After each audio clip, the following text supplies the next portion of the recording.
is 10 o'clock. We will ask you to take your seats, please, and we will start. Yeah.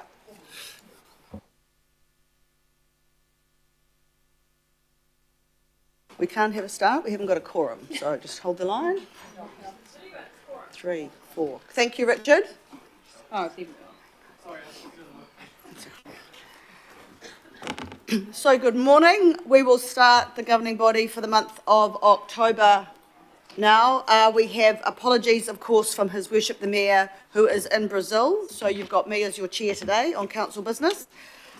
We have an apology for early departure from councillors Henderson, Hills and Newman. I will move that those apologies be accepted. Do I have a seconder? Thank you, Councillor Bartley. All those in favour say aye. Against, carry. We now move to attendance by electronic link, and we have four requests for that, 2 under 3.3.3a and 2 under 3.3b. The difference one is the B is sick and the A is in a place that they can't join them, be available. So that's Councillor Darby and Councillor Walker, Councillor Foley and Councillor Sayers. Do I have a seconder for electronic? Thank you, Councillor Dalton. All those in favour say aye. Against, carry. So we'll just wait for those people to join us. And while we do, I'd like to give a couple of acknowledgements. The first, I think it's important that we acknowledge the incredibly sad and senseless incident that occurred in a bus in Onehunga yesterday afternoon. As a result of this incident, someone has tragically lost their life. I know we all send our deepest condolences to the family and whānau of the victim, and our support and care to the driver and the passengers that were on that bus. This must have been deeply distressing for all. I know Auckland Transport and its staff are doing all that they can to work with the police as they investigate, and we will hear more from Auckland Transport later today in the meeting. Violence like this has no place in Auckland or our communities. Now, on a more positive note, I'd also like to acknowledge what an amazing week we have had for New Zealand sport. And this has included, of course, our wonderful White Ferns women's cricket winning the T20 World Cup for the first time when they beat South Africa in the final. Team New Zealand winning the America's Cup for the 3rd time in a row in the second defence. Liam Lawson finishing in the points position in the US Grand Prix in Austin, Texas. The Black Caps cricketers winning their first test match in India since 1988. And only the 3rd time New Zealand has won a test in India ever. Councillor Henderson, I know you're ecstatic about that. And of course, the Silver Ferns thrashing Australia in both the first test on Sunday night and last night as well. And I was there with the Chief Executive last night. That was fantastic. And of course, from a strictly Auckland perspective, the successful beginning of the Auckland FC club at the A-League, winning 2-0 at a packed Go Media Mount Smart on the weekend against Brisbane. So there we are. I think that's really great. So I'd like to move those acknowledgements. Do I have a seconder? Thank you, Councillor Filipina. You've got another one?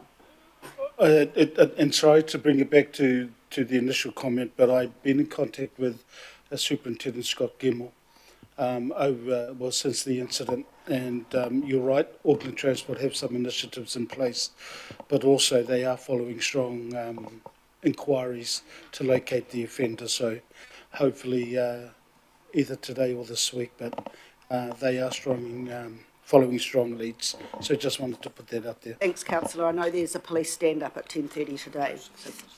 Josephine? Oh, that's what I was going to say too, that there's a police stand-up, but also appreciated the information from Stacey regarding public safety on our public transport system, which I was able to share in the media, but also acknowledging the expertise around the table of Councillor Alf and his work regarding transit cops advocacy. So yeah, thank you. Thanks, Councillor, and well done on TV this morning. Councillor Newman. Yeah, thank you, Chair. I just wanted to check, did you mention Hayden Wild as well? He won the World Triathlon Series final in Spain. Should be acknowledged in that list. Thank you, councillor. And oversight on my behalf, absolutely. I know that we all think that's pretty amazing as well. Right. Had it? Right, thank you. That's it. I think I've moved and seconded that. All those in favour say aye. Against, carried. Declarations of interest. Do we have any today? Just on that subject of declarations of interest, Madam Chair, obviously in light of recent revelations in the media with respect of other parties have an interest in Western Springs Stadium, any declarations should also go to Auckland FC or any relationship with Miss Mowbray or Mr Williams, as they could be seen to have an interest in the outcome of this decision today. Anyone have any declarations of interest? Councillor Hills. Good, and mine's not really. My uncle and my cousins have long been stock car drivers and champions and different things. I don't think it's a conflict, but yeah, so have family members who are stock car drivers and had a long involvement. Sounds more like a brag. Sounds more like a brag. It certainly does. Thank you, councillor. Right, we'll move on then to confirmation of minutes, and I'd like to move the minutes of the 26th of September, both open and confidential. Seconder, thank you, councillor Henderson. Any debate or discussion on that? No. Then I'll move them. All those in favour say aye. Against, carried. We move now to item 4, which is public input. And I welcome first up Fian, Chief Biking Officer on behalf of Bike Auckland. Welcome. Now, do you know the drill? You press the button on the right to speak. Thank you. Ooh, kia ora, kia ora. Thank you. I'm just going to have a go with this. I always struggle with it, so... Oh, it works. That's great. Most of you have met me before. I'm Fian Delefi. My pronouns are they, them, and I'm the Chief Biking Officer of Bike Auckland. So today's presentation is really just a reminder. You've probably all heard this before. And I know you have some really difficult decisions in front of you right now, so just acknowledging that. You've probably met us, but we're working to reduce barriers to cycling for transport because of all these wonderful reasons, all of the things that more people on bikes bring for our region, and because people want to cycle. Kids want to get around in active ways. People think it's a human right that it should be safe to cycle around their local area. And people strongly support building of cycleways, even if it means removing car parking.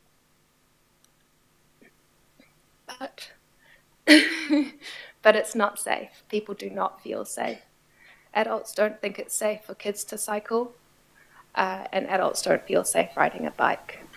And we can't really blame them because we have a lot of missing gaps in our cycle network.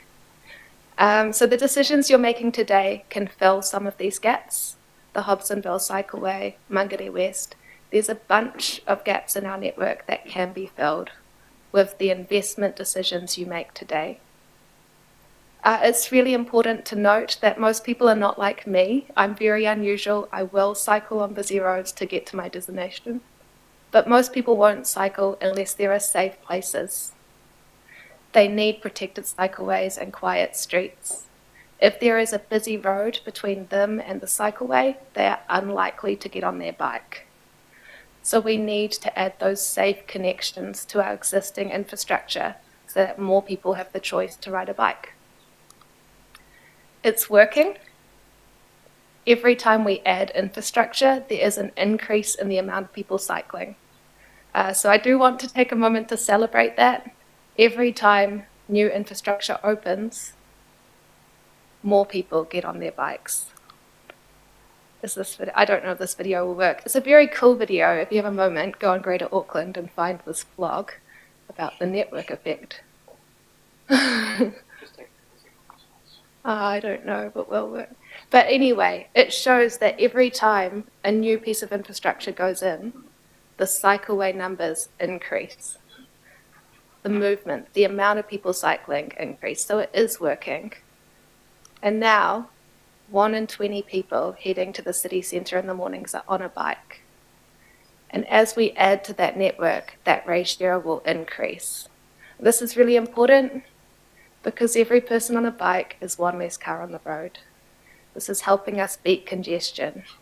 We have issues at the moment with congestion, have been in the news for Mangaria West, for the shops out at the airport, that can be reduced by putting in the Mangaria West cycleway, by investing in that connection. And same out in Massey, that can be helped with the Hobsonville cycleway by giving people safe ways to get there. More people on bikes is saving us money. Investing in cycling infrastructure in general has a really high benefit to cost ratio, consistently bringing more benefits for the money invested, so it saves us money in the long term. It helps us meet our emissions reduction targets. The transport emission reduction pathway requires supercharging walking and cycling. And more cycleways actually makes the streets safer for everyone, including drivers and people walking. So this is all to say, please continue your awesome decisions. We love the option of 4C, which you have so far shown interest in supporting, and I hope you continue that support, and I hope you protect the pipeline. The pipeline itself, if broken, will be very expensive and difficult to build back again. So I encourage you to continue to urge the Auckland Transport staff to ensure that pipeline of projects is protected and to invest in safe streets for people. And celebrate that it's working. Ka raore. Kia ora. Kia ora, and thank you, Fian. Any questions? No, well then I'd like, Councillor Hills and Councillor Ferry. Thank you, Madam Chair. Two things. What do you think the impact of the massive cuts to safety, including the cycling in schools, which thousands of kids across Auckland usually have a chance to do that? And the other one is, what are your thoughts on, despite Aucklanders voting about 70% in favour of the climate action targeted rate, the government has part-funded none of those projects. So even though that they were widely supported by Aucklanders, they haven't been funded at all. That's cycleways, new frequent transport routes, etc. Yeah, absolutely. So we're very concerned in the loss of funding for the cycle skills programs. And we do want to see those supported. We do want to see kids being taught to ride bikes.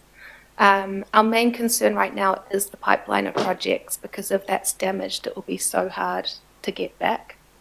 So that's where we're putting our emphasis. But those skills programs are really important to complement inputting of that safe infrastructure as well, for sure. The other question? Targeted rate. So there is strong support for climate action. There's strong support for delivery of infrastructure, for transport choices.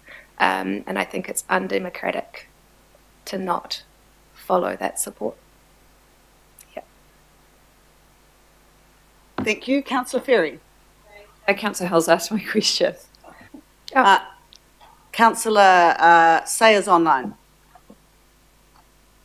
Thank you very much. I'm sorry I can't be with you today. I'm just recovering from a viral stomach upset. My question's, I represent the ward of Rodney, which is way up north, and we have hundreds of school children that would love to ride their bikes to school, and but they can't because the roads are gravel roads, and we're trying to get roads that connect communities sealed, so at least they can be cycled on. Would your organisation have any support of that initiative to try and get children using the bike to go to work, or is that something that's kind of out of scope of, because you're perhaps a little bit more urban focused? So there are other initiatives to get rural areas, improve the safety in rural areas. So in Franklin area, they've got their awesome targeted rate for paths that's just beginning, and they're making trails to connect their local areas. So beside those busy roads, providing a safe space with trails. And I'd encourage you to look into that. We'd definitely support more trails and more safe spaces in rural areas for those kids to get to school, for sure. Yeah, thank you. Look, the Rodney Local Board does have a transport targeted rate there, and they decide how that gets spent. And I'll pass that message on. Thank you. Kia ora. Kia ora. Thank you. Next question, councillor Williamson. Yeah, just a couple of quick questions. It may have changed. My apologies for being late, but traffic was just shocking. Can I just ask a quick question about your graphs? They all seem to be finishing in 2019. Yeah. Why have we not got updated numbers? Will AT not provide that to you? No, that's simply because I didn't have time to get updated graphs and I don't know how to make them myself. So that's really just me not having the skills. Okay. And the second question I've got is, does your organisation get any funding from Auckland Transport? Currently, we do not. We did in the past for our Bike Bird program, which is But not now. But not currently. Okay, thank you. Thank you. With no further questions then, it gives me great pleasure to thank you for your presentation this morning. Do I have a seconder for that? Julie, thank you. All those in favour say aye. Aye. Against? Carried. Thank you. Thank you, Fiona. Thank you.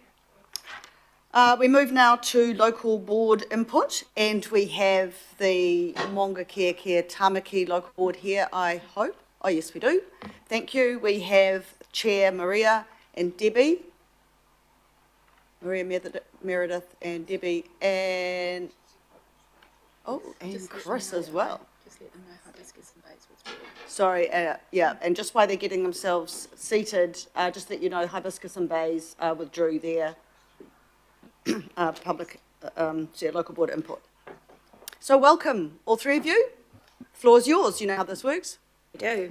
Morena koutou, thank you so much for having us come and speak to the item today around the decision on Waikaraka Park.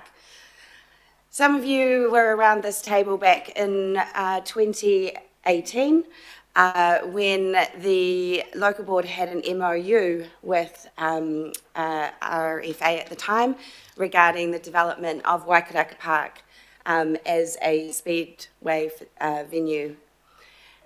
At the time, I was relatively new to the local board. I was in my first term, now in my third, a little bit smarter these days. And back then, you know, seeing $10 million development in your community, the whole local board went, yeah, why not? We didn't know a whole lot about it. Not many of us, if any of us, have anything to do with motorsport. But when you're offered $10 million, you're like, yeah, how are we going to go ahead with this? Now, as everybody knows, it didn't go ahead. And at that point in time, we thought, well, in that process, we didn't go out to our community. We didn't engage with our stakeholders to see if this is actually what they want. So we then commissioned a master plan of the whole of Waikaraka Park, not just the motorsport, to look at how motorsport could integrate and offer wider benefits across that whole precinct. That was finished in 2020. It involved engagement with both Heritage and iwi. And it came back with resounding evidence that this is well supported by our community. It has the opportunities to facilitate all four-wheel racing classes. It can meet health and safety requirements with the modifications that are being proposed. And actually, the benefits that are offered are also going to provide public toilets for the sports fields. We're going to have a car parking space, which is the pit area, which will be available when there's not race meets, which is only 32 a year. So we can envisage things like market days and classic car shows, and even if there happens to be another COVID, it could be a great space like that. We don't have those options in Maungakea Tamaki. So we can see the wider benefit of not just investing in Waikaraka Park for motorsport, but the whole of our community. I'll hand it over to my colleagues now if they'd like to add to that. But as you can see, this is 100% supported by all of our local board members. And we have been, like I say, we've gone out to the community. The community have told us that this is what they support. Kia ora koutou. As Debbie said, I'm from the Tamaki subdivision, and we are totally supportive of this. We're not just totally supportive of this for Maungakea, we're supportive of this for Auckland. This is a great outcome for Auckland, and we've been mucking around for too long, and it's time to stand up. It's time to stand up, councillors, and make a decision that's been carrying on since 2017. So I'm not just here for my local board, I'm here for Auckland. Kia ora. Kia ora, thank you.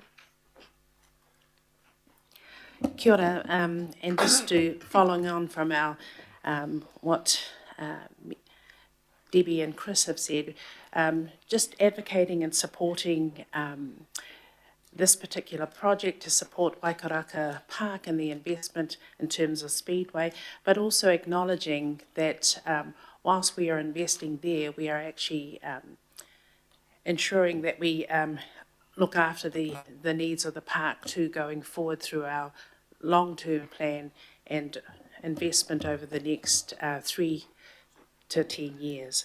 So here, we are here to support, and hopefully we can get the support from around the table from the governing body to help us move forward so that we can get this project done that has been in the pipeline for many years. Thank you. Kia ora, thank you, Maria. Narissa, do you want to say something? Kia ora koutou members. I think from my perspective, this is also giving us some really good community outcomes in terms of a car park and public toilets. And like my other colleagues have said, we have been working on this project for at least 7 years. So good to see a really good outcome with support from Tātaki as well. Thank you. Right, I'll open up for questions now, and the first question is from Councillor Turner, then Councillor Ferry. Thank you very much. If you could get that investment and it wasn't crucial to Speedway coming over, you would take that investment, it would have a good payback in that park area for what you could do there, would it? Well, I don't think that we can answer that question because we're the decision today is that money is attached to the consolidation of the motorsport venue. So the majority of the investment is actually being used to do the upgrades that's required to accommodate the increased, the increased classes. So that is what the money is being used for. The club themselves could carry on quite independently and be, they've agreed to continue to raise funds for future development. So this is not about the $11 million supporting the existing club. This is about being able to accommodate the different classes. If I may phrase it then, I have reached out to lots and lots of people, and the one underlying thing they say is, we don't want to impede Waikaraka Park getting this investment, but we have some other issues with the connectivity of the two sports. So my question to you is that when you spoke, I just heard you talked about several other improvements across your community that I support, but does it have to bring, if you could achieve that without speed car coming over, would you say yes? Well, I don't know a local board that would sit here and say no to that. So yes, but we believe that the decision that's being made is the right decision for the whole of Auckland. So we're not just trying to take money from what we know is a tight budget. This is actually us trying to provide a constructive solution for the future of motorsport to stay in Auckland, while also being able to benefit the wider community with these extra facilities. Thank you, and of course that's what I was inferring, and thanks for being straight with the answer. Thank you. Thank you, Councillor. Councillor Ferry.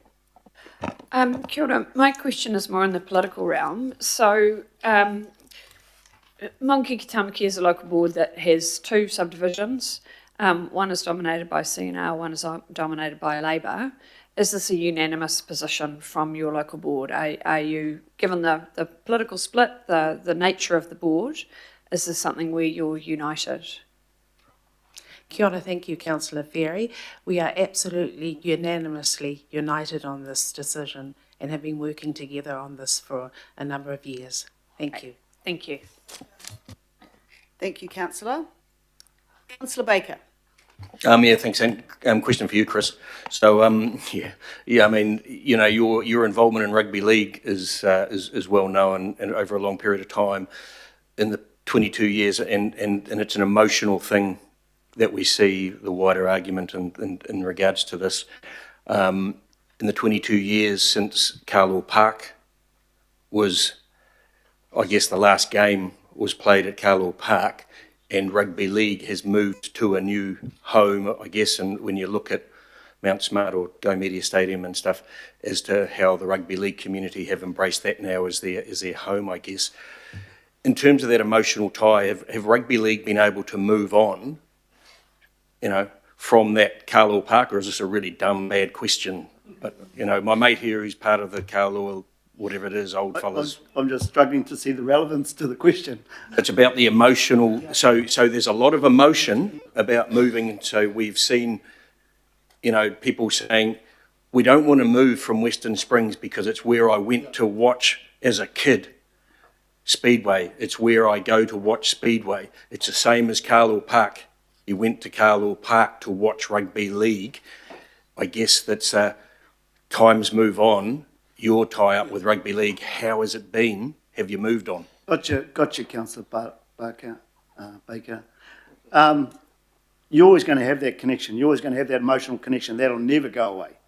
Carlaw Park will always be there. It's still there now. You can still walk there and walking on that turf in a sense. So that emotion will still be there. Speedway will still be there.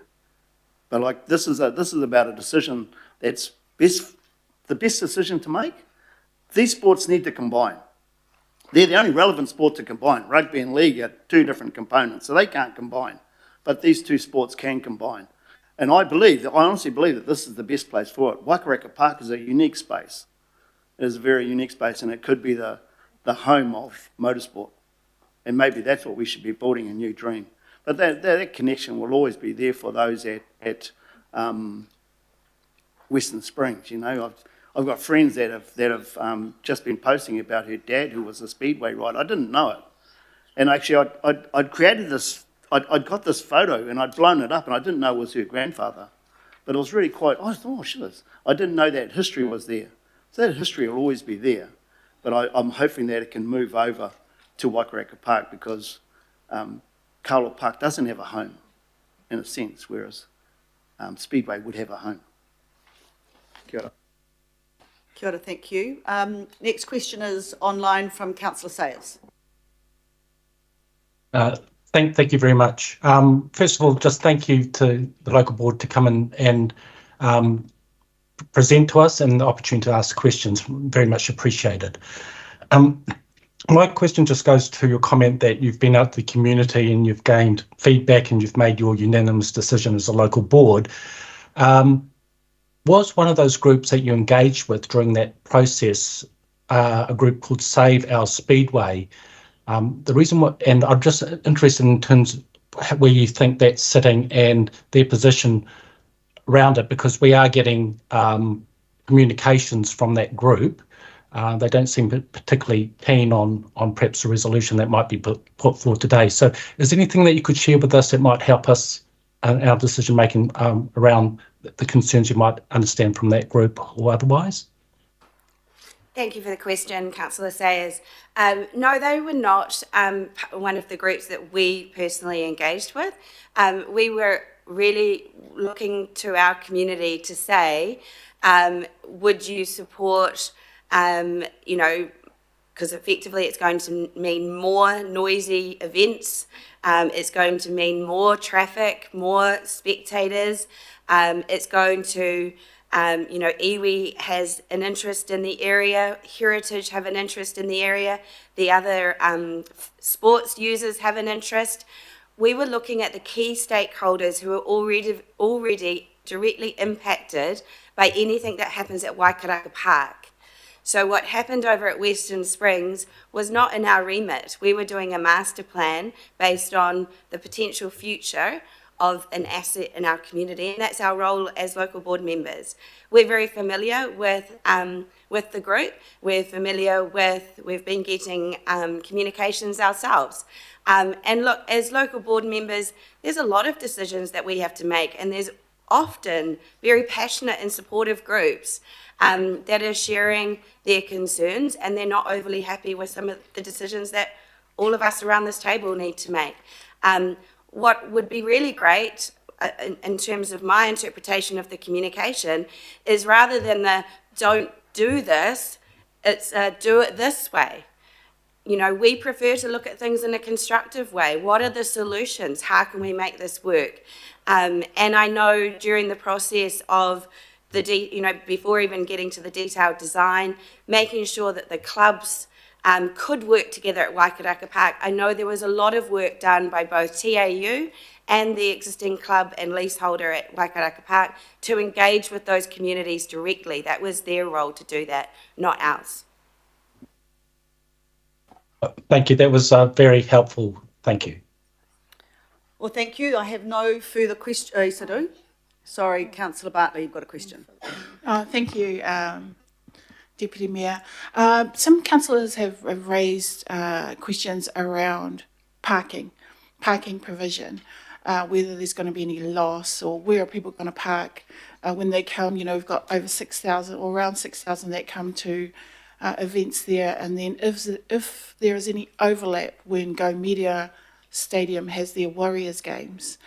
And then the other question some councillors are concerned about is if this goes through, will the local board come back and ask for more?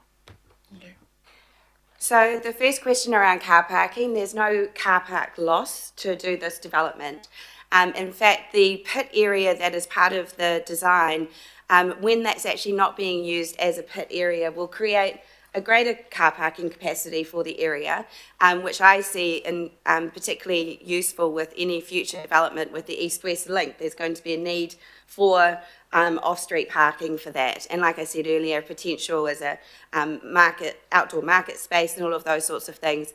Part of this process, because it involved all the stakeholders of the park, Waikaraka Park Speedway, they've been talking to the sports clubs on the other side, so they have a car park, and currently there is a path that you could take from one side to the other from that car park, so not on Nelson Street, so very safe, but there's strangely a locked fence there, so we're working on getting rid of that and putting in a mechanism to stop people from driving through. So because this has been done in a way that has engaged all stakeholders, those groups are really wanting to work together. So that car park will actually provide more parking than what we've currently got. And anybody who's been to anything at Mount Smart will know our community is very entrepreneurial. And when these events happen, there's a lot of money made from those industrial businesses there with big car parks. And we've got great public transport connections. So just in the way that Mount Smart copes with a much higher capacity than what we're talking about here, we have no concerns about any any parking issues.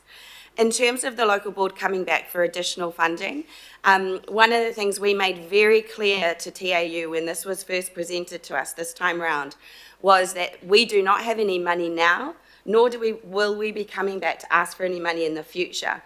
And in fact, there has been various conversations over the last few months about how the $11 million was going to be funded, because at one point there was an option, talked about an option of the local board applying through the funding pool that's going to be made available next year.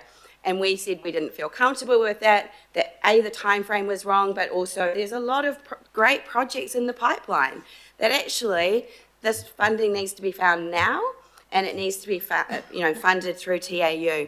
So I think we should congratulate TAU for finding this money within their existing budget. We're not coming back here asking for more money. We're coming with money that they have discovered under doing things differently, which as people around this table, we've been asking our CCOs to do that. They've made cost savings and they're looking at how they can increase revenue in different ways to be able to cover this. So no, we wouldn't have actually been supporting this project if we knew that we needed to come back here and ask for more money in the future. If I could just add to it, Councillor Bartley, that not only would the new pit area would be open to be able to provide car parking for the sports on the Waikaraka sports field. So there's about 8 fields down there at the moment, and they're all parking on Nelson Street. So that's going to open up that way so that we ought to park there for the sports, as well as Wakaraka Park being able to park in the sports area or in the sports car park for that venue. And also in the design, there is actually going to be public toilets that's going to be accessible to those sports fields. So there's a lot more that's happening under the ground that's beneficial to the area. Kia ora. Kia ora, thank you. No further questions? Well, then I'd like to officially then thanks Chris, Debbie, Maria and Narissa for coming in today and your passion behind your presentation. Would you like to second that, Councillor Bartley? Thank you. All those in favour say aye. Aye. Against? Carried. Thank you. Right, we move on now to extraordinary items, and there aren't any. So now we move to item 7,